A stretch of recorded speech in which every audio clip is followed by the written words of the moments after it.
Self-Care Sunday, and today we are going to talk about cognitive distortions, as I promised you we would have a video about. So when you think of the word cognitive distortion, basically what it means is messed up thinking. We all do these things. They are basically sort of self-talk or statements that we make to ourselves or ways that we think about things.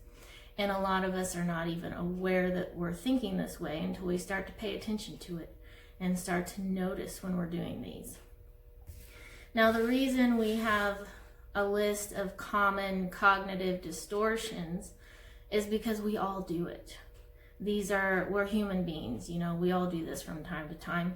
And as I talk about each one, you're going to say, oh yeah, I do that all the time on some of them. So, I know I can as I look at the list.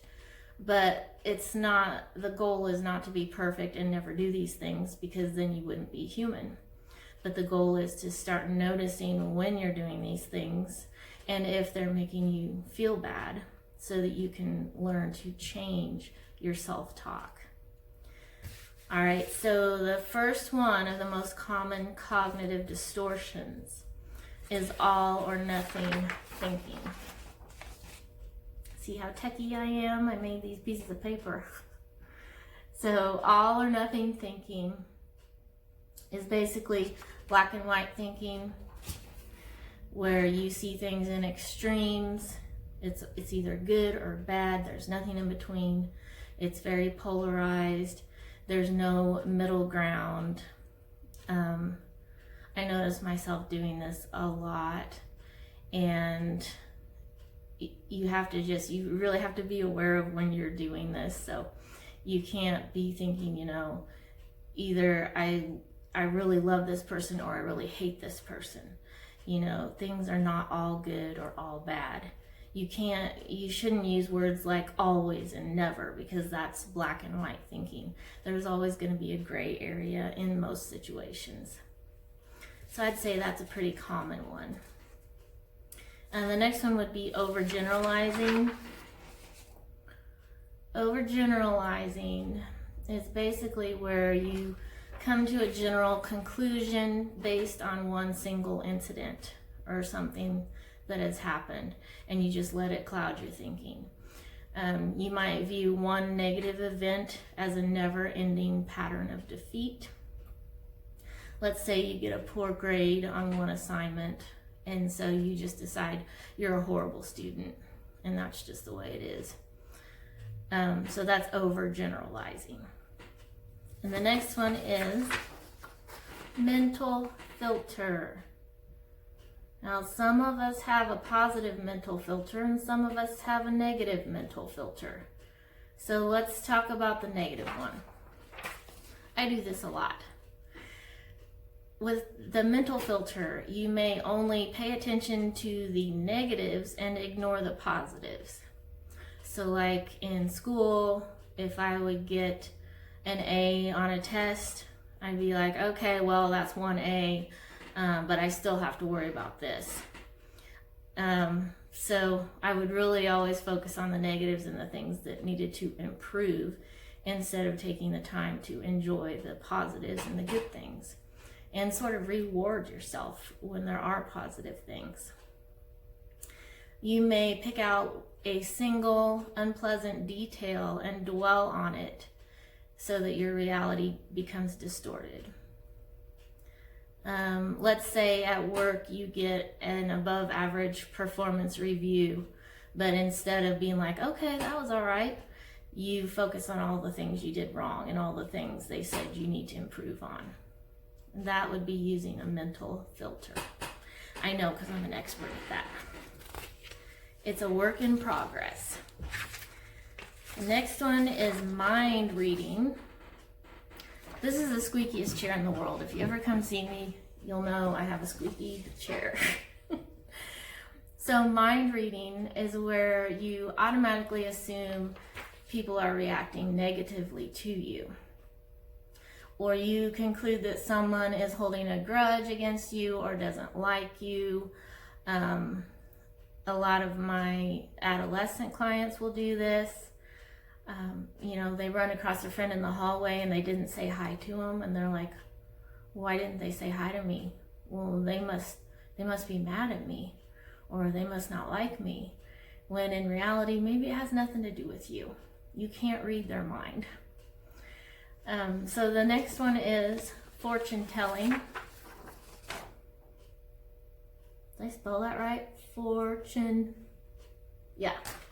Fortune telling is where you predict that things will turn out badly. You're convinced that your prediction is an already established fact. So why bother?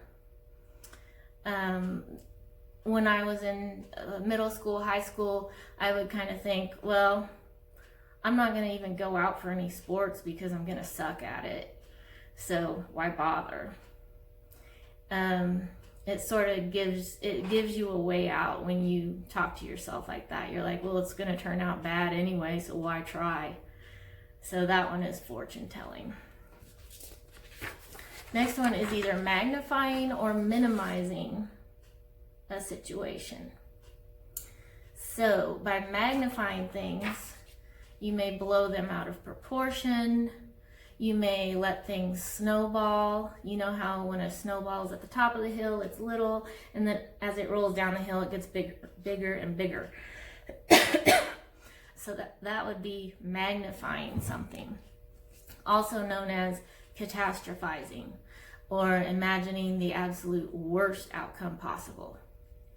When we magnify things, we may find ourselves using a lot of what if statements. What if this happens? What if that happens? What if the worst possible thing happens? Then you're magnifying. You're not thinking realistically. Minimizing, on the other hand, is where you shrink the importance of something. So you might make something that's actually a big deal seem small. One example might be when you minimize your own good qualities. You're like, yeah, I know. I mean, sure, people tell me I'm smart, but whatever, I'm not that smart. Don't minimize your good qualities. The next one is emotional reasoning. Emotional reasoning, I have found that I'm an expert at this. This is one that I work on constantly. Emotional reasoning is where you reason from how you feel. So you think, if I feel this way, it must be true. I feel like an idiot, so I must be an idiot. Our emotions can overrule our rational thoughts. Sometimes emotional reasoning can happen, I've noticed, when people are angry, because then they're not thinking straight and they're just going straight on emotion. In those situations, you need to sit and calm down before you make any kind of decision. Otherwise, I just notice I'll be like, I don't feel like it, so I'm not going to do it. And you can sort of, when you let your emotions make decisions for you, sometimes you got to force yourself to think logically, get back in that mindset, and don't let your emotions rule your decisions. Should statements. I'm always telling my clients to stop shoulding on yourself. So should statements is where you criticize yourself or other people who are not behaving as you think they should. You may feel guilty when you don't live up to your own expectations. Like, you may tell yourself, I should get out and exercise. I shouldn't be so lazy. That doesn't do anyone any good. Or like, I remember in like my 20s, early 30s, I'd be thinking, well, by this point in my life, I should have this, this, and this. You know, this is where I should be. And it doesn't help you at all to think that way, or to have other people think that way. So stop shoulding on yourself. The next one is labeling. So labeling is where you generalize one or two qualities into a negative global judgment. So instead of saying, I made a mistake, you label yourself as a loser. Instead of saying, you know, I'm a good person who did this behavior, you take that behavior onto yourself and you label yourself as that bad thing. And that can be very dangerous. So just notice if you're doing that.